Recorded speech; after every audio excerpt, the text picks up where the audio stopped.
I've been in therapy since I was 13 years old, off and on. Part of the reason it was so easy to write the depressed characters, I've been there. Hey there, it's Marley Major. Before we dig in, don't forget to like, subscribe, and ring that bell because you definitely don't want to miss another glorious disaster here on Every Day's a Train Wreck. Because missing an episode, now that would be a train wreck. Let's get to it.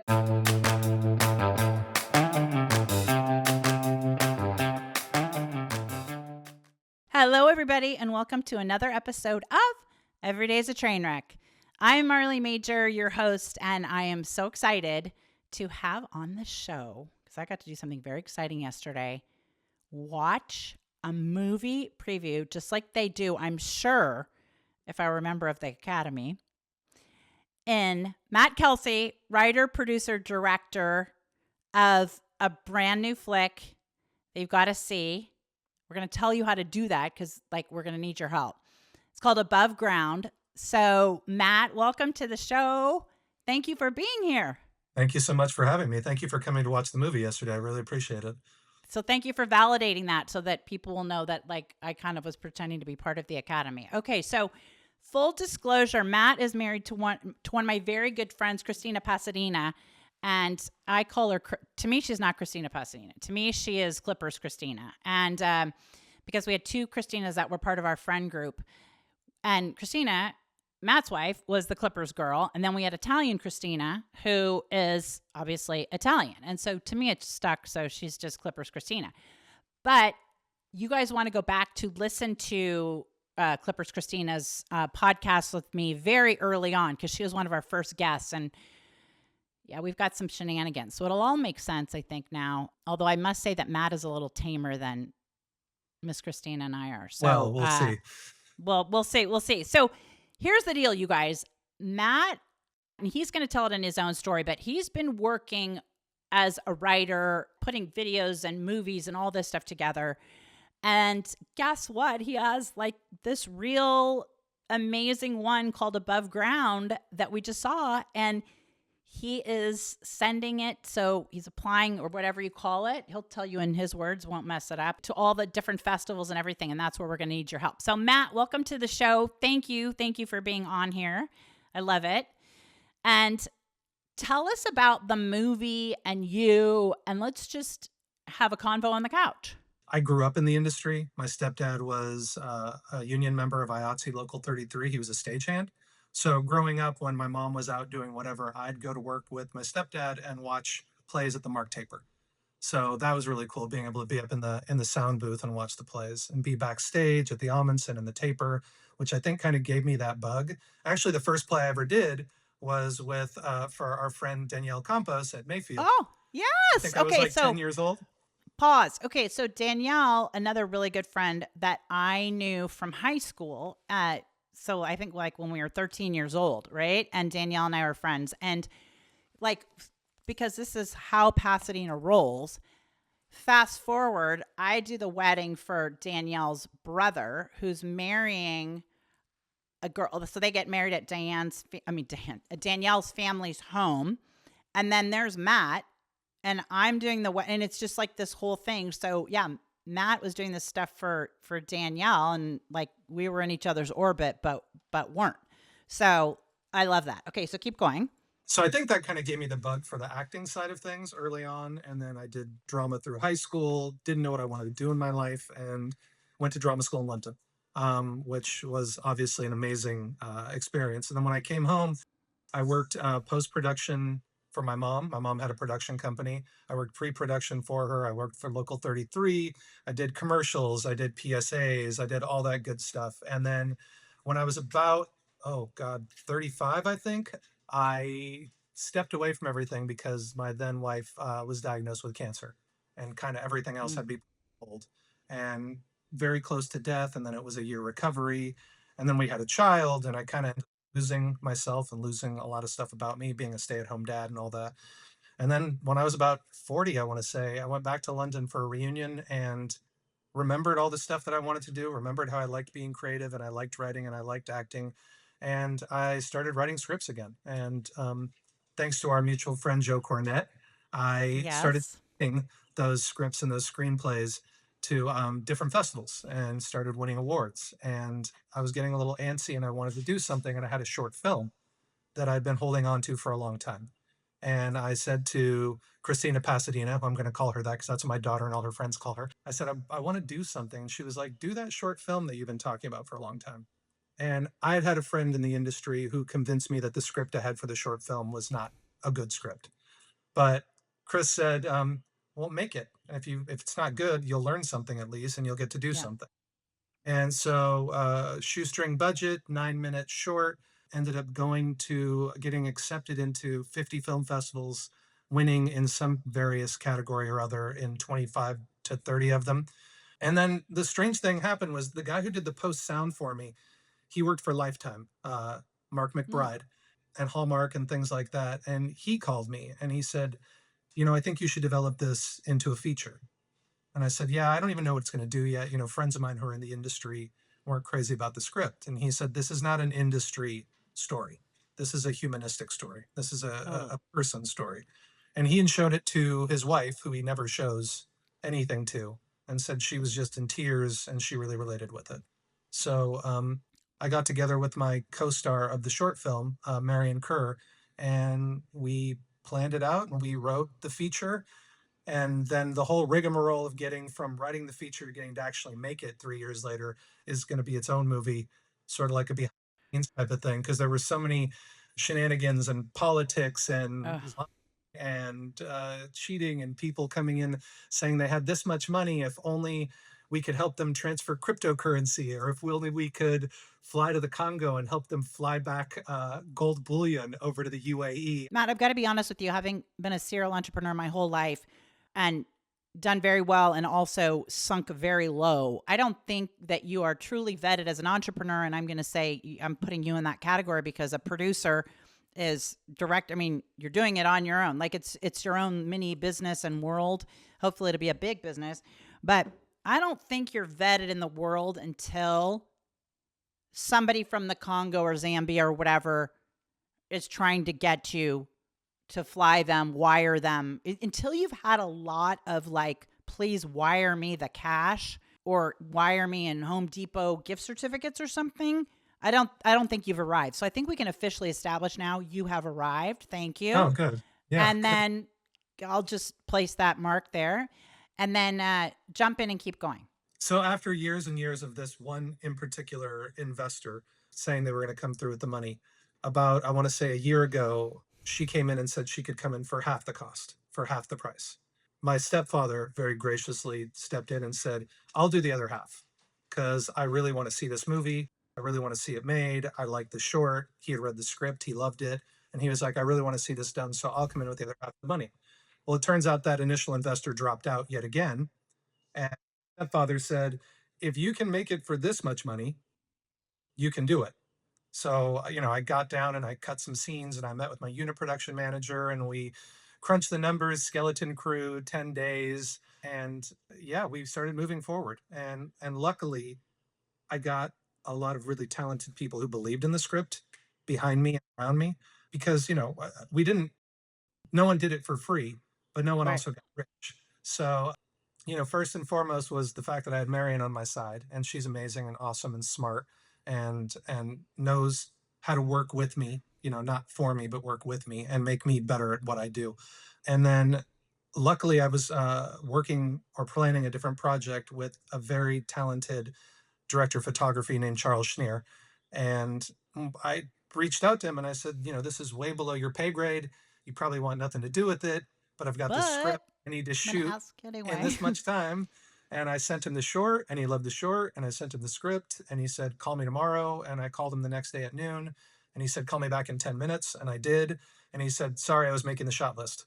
I said, oh, so you're in? I mean, and he'd worked on Lebowski and Master and Commander and Captain America Winter Soldier and American Horror Story and all kinds of stuff. So he was he and I just got along really well. And the DP and the director have to have a really close relationship as far Okay, as the say look of this. the You've got to like tell us the acronyms because we're both in LA. director of We're okay. So director of DP is photography, director of DP. photography. Got it. Correct.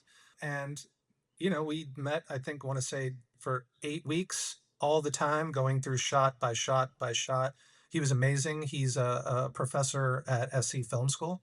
Oh, So cool. Now wait a as much, second. When yeah, you say you met for, because I want people who don't know anything about this industry but yet are fascinated to, when you say you met for 8 weeks shot by shot, do you mean you had already filmed it and then you're going, or do you mean 8 weeks planning. Yeah, we're planning the shots? yeah, Okay, yeah. Because we knew when I originally talked to him, he said, I'm planning the shots. And I said, okay, well, you have 10 days. And he said, I can got do it. it. And I said, well, no, we have 10. And he said, I can do it in 15. And I said, we have 10. And if that's a deal breaker, and he just said, no, it's not a deal breaker. We just have to plan this out really well and Got have a it. crew So move. enter Yeah. Stephen Covey, spend 1 minute planning, and you save 4 minutes. So this guy was like, and isn't it? The reason I'm bringing this up also is because it's a great lesson for business too, right? Like you had a finite amount of money. That amount of money, that budget determined you have X number of shooting days, 10. Why did the budget determine how many shooting days? So for people who don't understand what goes into this, I think because so many people see like, oh, this film with Tom Cruise cost XYZ gazillion dollars to make. Like what goes into your 10 days of shooting? Like break it down for people because they don't, like, give us the ABCs of a shooting budget. Plus, you have your overhead. And when you're on set, your overhead is your location rental, feeding your crew, your how many people you have on crew. You have your electric department, you have your gaff department, you have your camera department, you have your sound department, you have your art direction department, you have your wardrobe department, you have hair, you have makeup, and they're all making their daily wage, and you're also feeding them all. And you're renting things.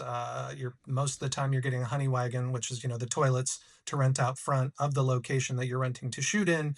So every day is going to cost a certain amount of money. So that Got it. determines how many days you have. So our budget was around, don't quote me because my Yeah. UPM would be better, but it was around $297,500. Okay. Pause. What's a UPM?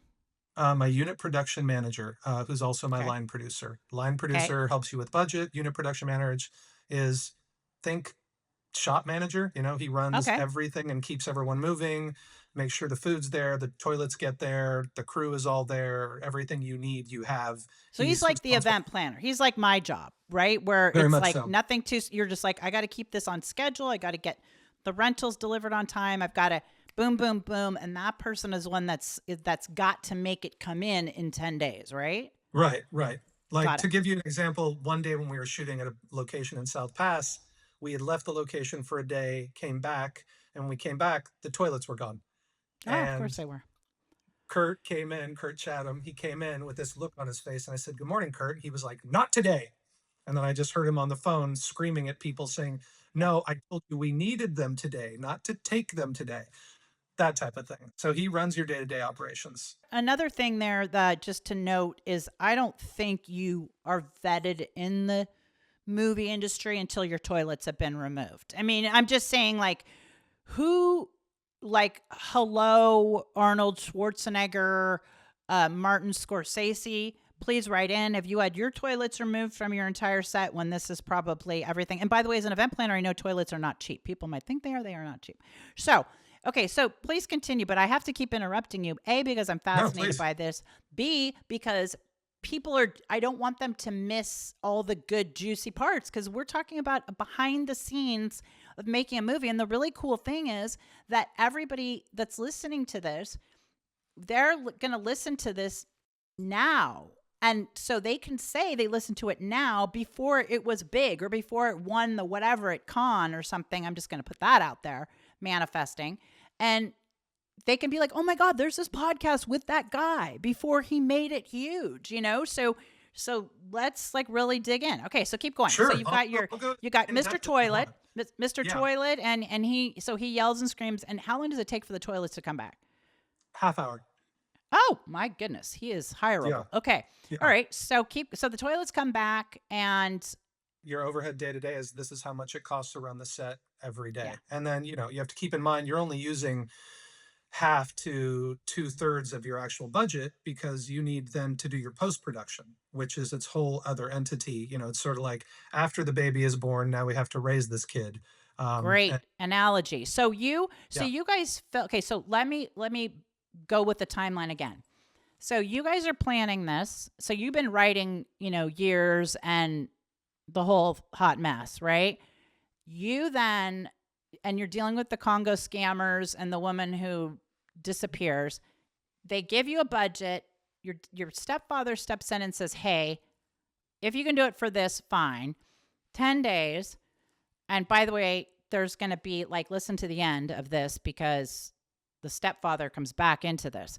So he says, you got 10 days and you got X amount of money. You start calling in all your favors. And we called Joe Cornette in, of course, who you guys I've done quite a few podcasts with Joe Cornette. You guys will remember live at the Spaghetti Western or whatever the Western Museum was, where he's launching his new book movie project. So listen to that episode. But the guy says, okay, you then spend 8 weeks planning your shots, like day in and day out, before you shoot anything, because you've got to be so tight with, like, this is going to happen on this day, this is going to happen on this day, et cetera, et cetera. And then, so first of all, in between those 8 weeks of you guys planning the shots, when did you start filming? How much time went by? so in that 8 weeks, I had to hire the whole crew with the help of Kurt. But I mean, I got Charles to sign on, but Charles brings his own department, and And then now is Charles the Lebowski guy? yeah. Okay. So So again, you haven't arrived until you've dealt with the head of the Big Lebowski. So keep going.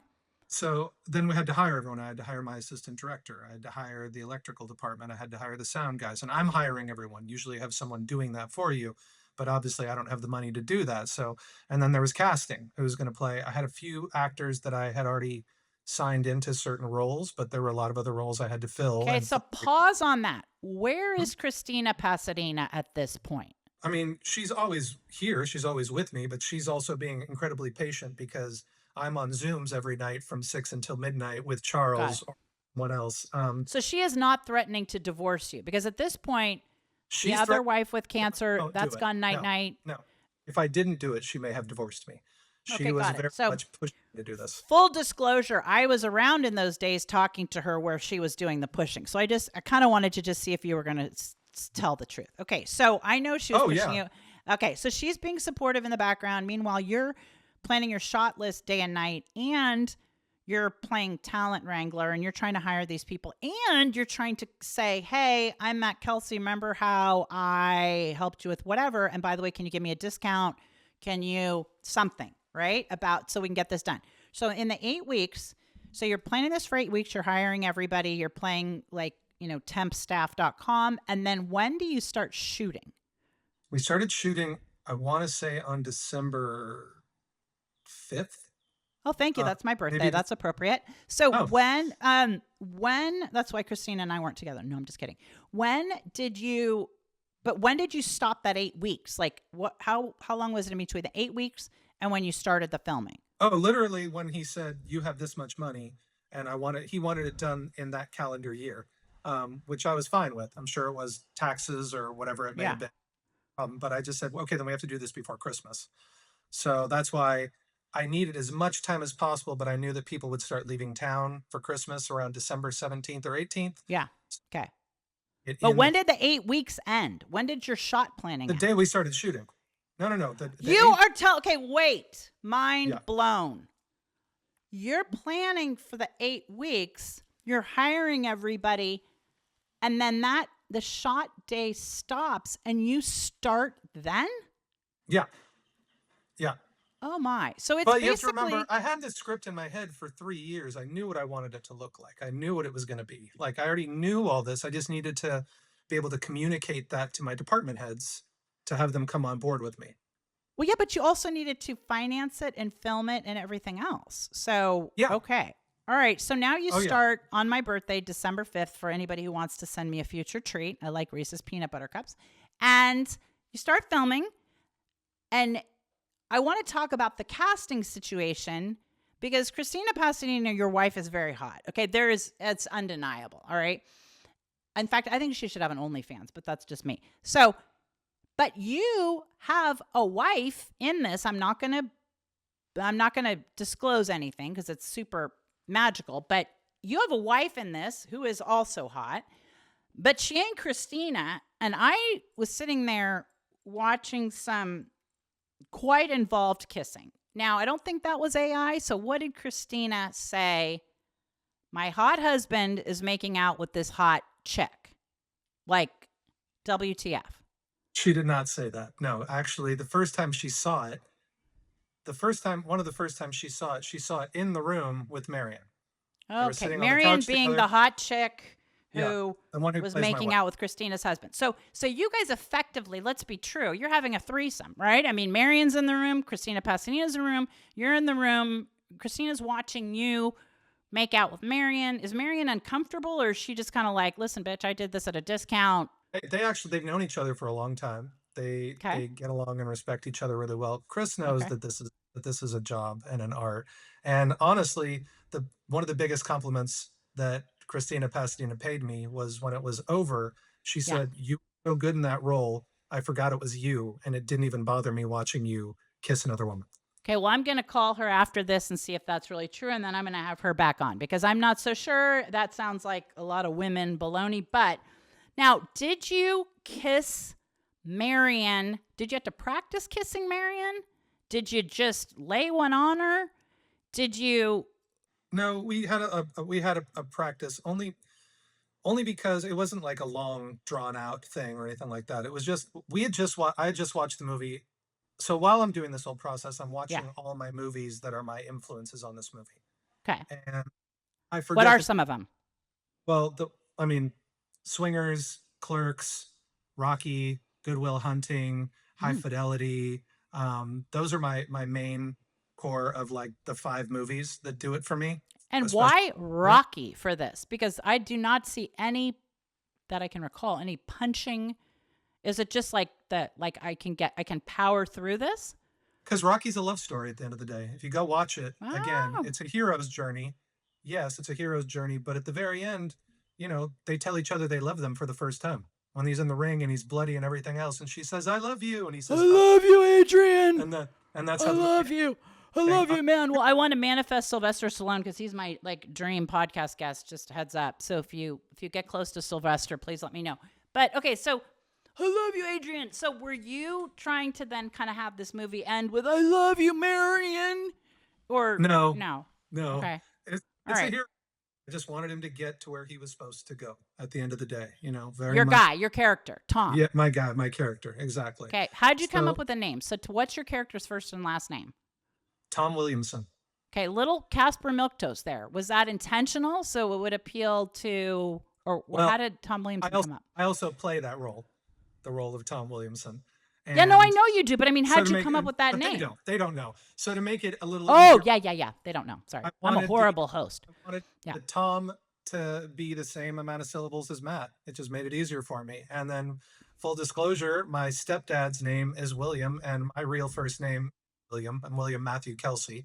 So Williamson, kind of homage to my Oh, William and the Son. exactly. So he's Tom Oh, Williamson. you have to put that on social media. Like, that's the juice. Like, and you heard it here first. I'm like, even if that's a lie, please say that you heard it here first, that's where Tom Williamson came from. Because my first question was like, where are these names coming from?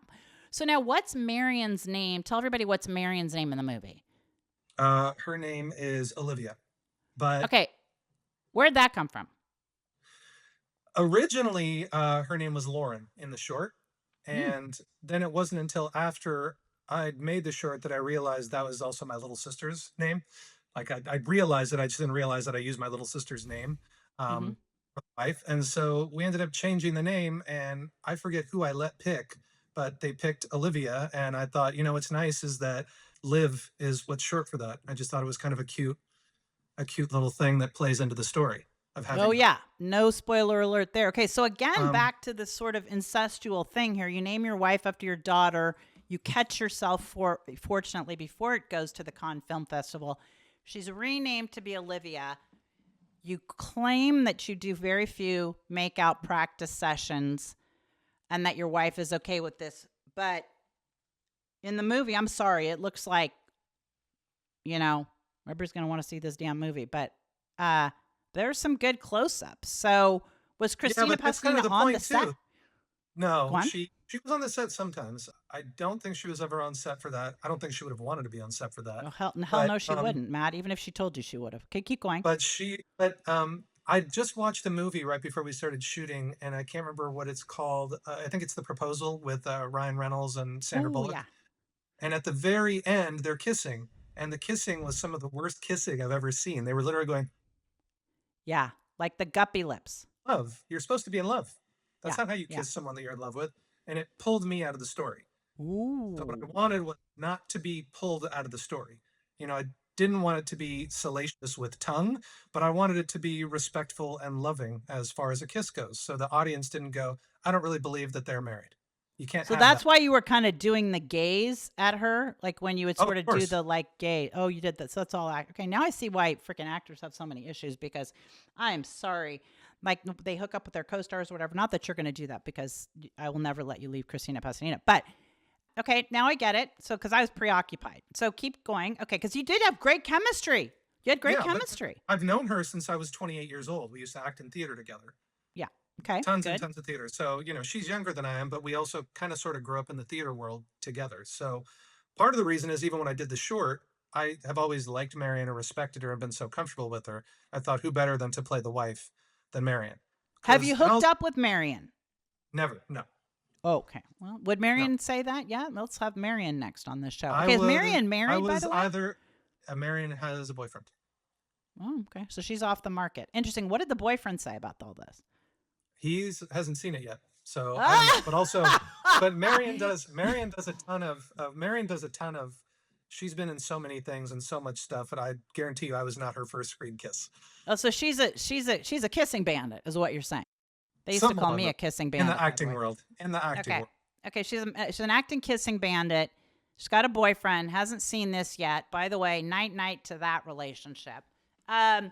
Okay. So now you guys have great chemistry. You're filming it. Are people because I don't know about you, but I'm sure there were late nights and early mornings. Like, are people getting testy on the set, or was everybody were they just like all Everyone was believing? happy. People were Got it. believing, they were happy. I made it a point from the very beginning to say, I don't know if I can swear on here, so I won't. No Yeah. a that I didn't want Yeah.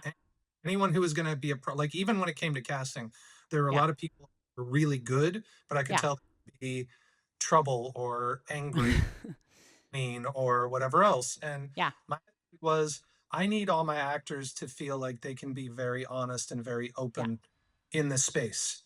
Yeah. And if there's someone here who's got that energy, Yeah. that's going to turn that off or make people feel embarrassed. And I didn't want that. So I made it a point from the beginning. This is going to be fun. It's going to be light. It's going to be easy. We're going to work our asses off, but it's not Yeah. going to be, I mean, even as a director, I don't yell. And my assistant director is the calmest person in the world. So there was never any shouting or yelling or we have to go now. And So we're none of not going to see like a Blake Lively, Justin Baldoni thing, like, no. and this was an abusive set. Well, Christina yells. I know she does yell. I think she's yelled at me, but not exercising or something. Anyway, keep going. So yeah, we shot 5 days on, 1 day off, 5 days on, and we were wrapped. Now, And why? So how does that like explain why you did that? Like, is that like a union thing? Is that like you being a nice guy thing? Is that what I like? wanted to like I wanted to go 2 days on, 1 day off, 2 days on, 1 day off. But everyone Okay. else assured me they just wanted to push through. I knew Okay. directing, playing the lead, keeping all the cats herded was going to Yeah. deplete me a lot. Yeah. So I 1 day off to rest, recover, eat. I mean, I lost like 15 pounds during the plan. No. Rest dreaming, forgetting to eat. I mean, all kinds of stuff was just, I mean, my maybe sleeping 4 hours a night, maybe because I'd wake up at 3 o'clock in the morning, making Yeah. sure I didn't that or making sure I didn't miss something, that I had Yeah. to plan for before we got on set and we're actually going. So we shot the first 5 days and everything went great. At the end of the fifth day, we were about to try to add another shot outside at night. And my assistant director said, guys, like, we don't want to run over and we don't have time. We'll tack this shot onto the. And so I went into the dressing room and there was a text from Christina saying, call me now, but she never Ooh. does. No, she never does that. So I called her and she said, are you still shooting? And I said, we're about to wrap for the night. What's going on? And she said, Bill was taken to the hospital, my stepdad. And I said, "Oh, for what?" And she said, "I don't know. They were saying he was having chest pains or something." I said, "I'm going to be in the car." And Bill, pause. Bill was on the set. So you've been shooting for 5. This is the end of day 5. Bill was on the set for those days he before or would come no? for lunch. Yeah, he'd come for Got lunch it. So every you've day just and seen hang out. Bill. It's not like Yeah. Uncle Bill is in Washington D.C. I mean, he's around. You've kind of just seen Oh, him. You he didn't also see him lives that a night. block and a half away. Yeah, he lives a Got it. block and I'm Okay. with him all the time. I mean, he and I, he wasn't married to my mom long, but he and I got very close. He's a UCLA football diehard fan. He's a Dodger Yeah. fan. So we'd watch games together. We'd text each other like, "Look how great Shohei's doing." So, And but fortunately, long enough to write a big check. I mean, he is a great guy, and we're going to get into that. But it was okay. very, very, very generous of him and very, very sweet of him. Yeah, to do that, to believe in me enough to do that. Okay. Um, So Christina Pasadena says 911. You find out about this, and now what do you do? I get into the car and I call her and I say, "What's going on?" And she's crying and she says, "He's gone. We're at the Huntington. You need to come to the Huntington." He was Yeah, gone, but yeah. By the time the ambulance got there, he was gone. They tried to resuscitate him. He was 85. oh, He had lived a that's a great long life. He was a big guy, a little bit bigger than me. He was a big guy, ooh, and you're a big jovial, boy. sweetest man in the world. Very gentle, very kind. Loved the kids, loved his own kids, loved us like his kids, loved the grandkids. Wow. Do anything for him. So went to the hospital and there was his body, and had a huge breakdown because I couldn't believe he was gone. Oh And my gosh. his son was there, and I said to his son, who I also get along with really well, his son Mike, and I said, out of respect, if you guys want me to, I can put a pause on production, or I can even shut it down until after the new year if you want. And Mike said, "My dad'd say if he were here," and I said, "He'd say, get on with it." Yeah. So he wanted you to do this, so go finish it. And honestly, as